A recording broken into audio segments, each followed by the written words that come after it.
Knowing CPR is one of the most important things you can do to look after your family and friends.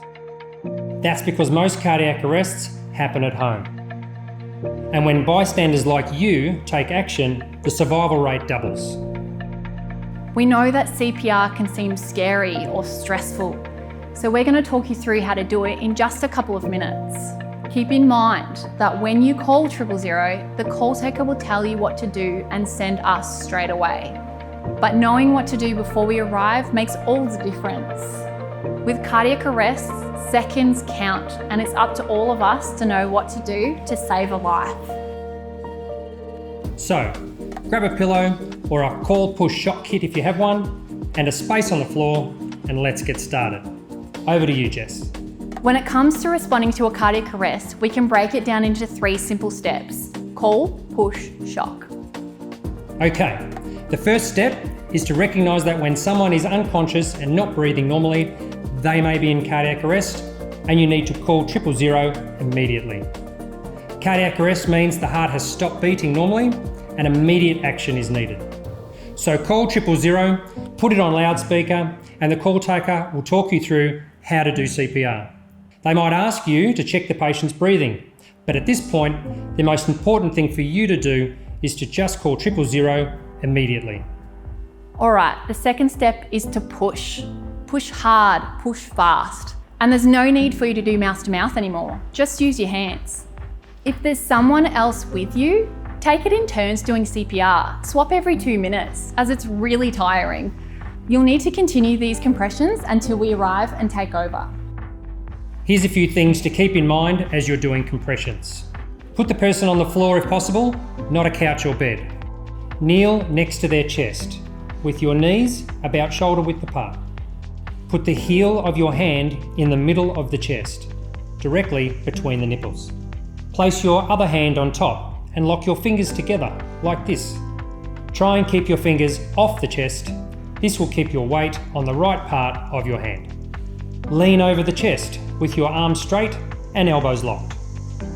Push down 1/3 of the depth of the chest and let the chest rise back up before pushing down again. To get the right speed, you can use the song Staying Alive by the Bee Gees, or Row, Row, Row Your Boat, or even Baby Shark as a reference. Basically, you want to be doing about 2 compressions per second. Join along with me. Row, row, row your boat gently down the stream. Don't let fear get in the way. Try and stay calm. Do what you can, and remember that when it comes to CPR, any CPR is better than no CPR. All right, we've covered how to call and push. Now let's tackle the shock component. When we say shock, we're talking about an AED or a defib machine. AEDs are in a lot of shopping centres, schools, and public places. Knowing where your nearest AED is super important.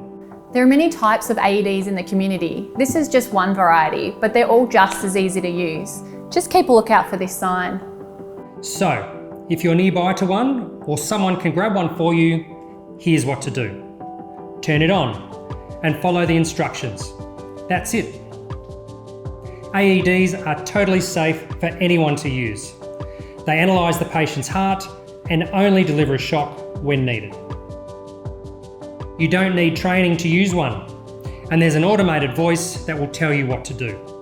Some of the things it'll tell you are to remove their top, remove clothes from patient's chest, where to put the pads, apply pads to patient's bare chest, when to move away from the patient, shock advised, stay clear of patient, and when to keep doing compressions. no shock advised, begin CPR.